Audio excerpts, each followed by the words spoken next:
Que le nom de l'Éternel soit béni en tout temps, sur la terre comme dans les cieux, pour tous ses bienfaits et pour la vie qu'il nous donne. J'exalte sa majesté et son infini amour. Il n'y a nul autre pareil, et personne n'aurait osé lui corriger pour sa création qui est à son goût, même quand nous n'arrivons jamais à comprendre. Pourquoi ceci, pourquoi cela? Je te demande pardon, Père, pour mes fautes envers vous et celles des autres. Aie pitié de nous. Protège-moi de tous mes ennemis et de tous mes adversaires. Je m'appelle Boniface Paradon, votre serviteur. Je vous salue très chaleureusement dans le précieux nom de notre Seigneur et Sauveur Jésus-Christ, le roi des rois, le rédempteur de nos péchés. Il sauve tous ceux qui croient en lui. Il est le chemin et la vie. Il nous mènera paître dans son troupeau. Enfin, je vous dis merci et bienvenue sur le web, chers internautes, à l'écoute et à la visualisation de cette nouvelle édition. Soyez bénis.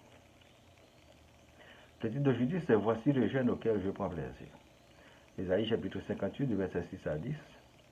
Voici le jeûne auquel je prends plaisir, détache les chaînes de la méchanceté, dénoue les liens de la servitude, renvoie libre les opprimés, et que l'on rompe toute espèce de joug.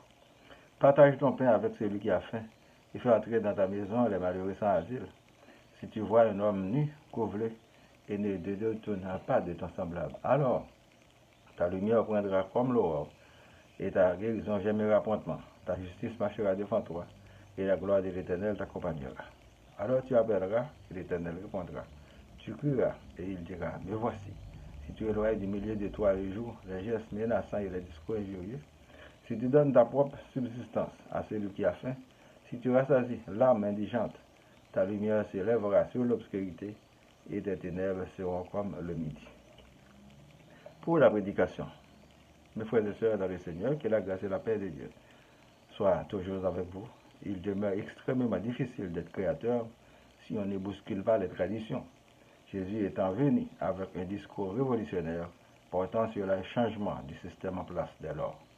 Les autorités politiques et religieuses de l'époque ne voulaient rien savoir de lui face à la menace de leur pouvoir.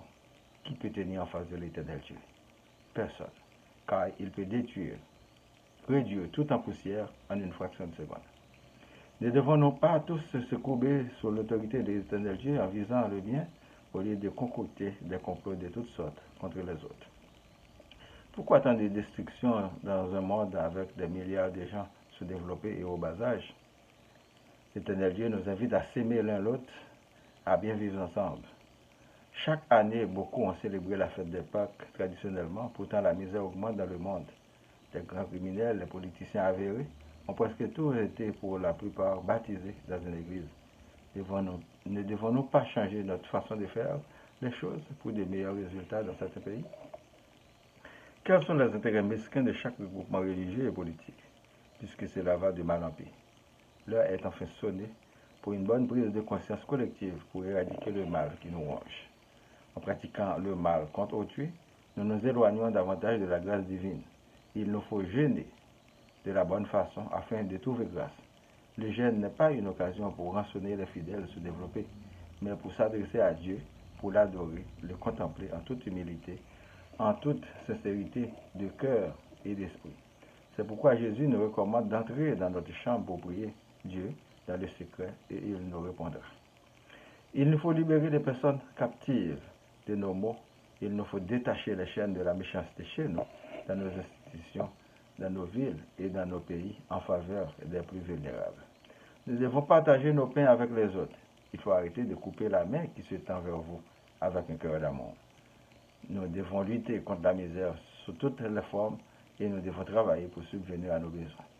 Le texte nous invite à nous transformer en lumière pour les autres afin de nuire aux ténèbres qui sont l'absence même de la lumière. Nous devons rechercher la boussole de l'intelligence et de l'honnêteté pour un monde plus juste et prospère au lieu de passer notre temps à planifier la destruction des autres. Peuple haïtien, comment nous y est?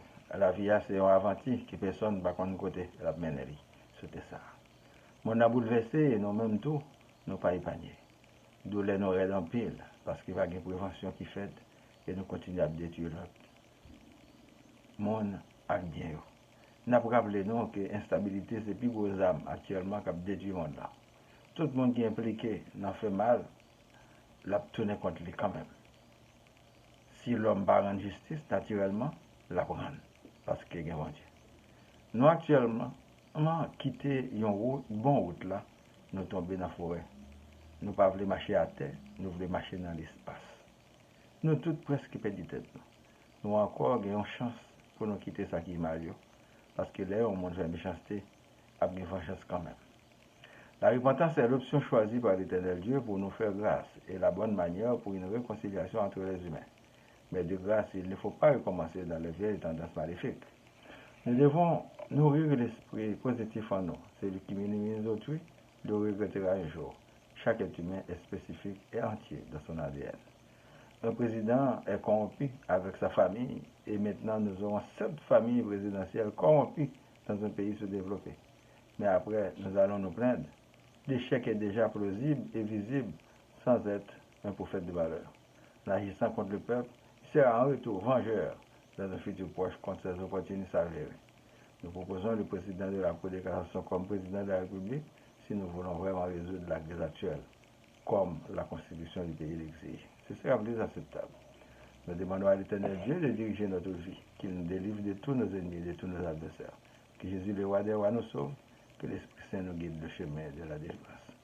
Prions pour moi, ma famille, vos familles, les membres du groupe Spiritualité, les amis, les personnes malades, les familles éprouvées, les démunis, les chômeurs, les personnes vulnérables, les minorités visibles, les prisonniers, les leaders, les villes Laval, Montréal, Québec, Canada et le monde entier. Que la paix soit sur le monde.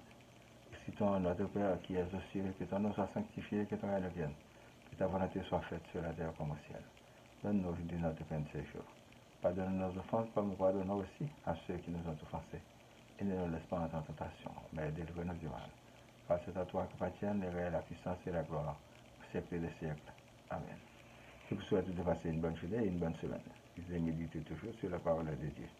C'est votre serviteur Boniface Parano. Merci et à la prochaine. Au revoir.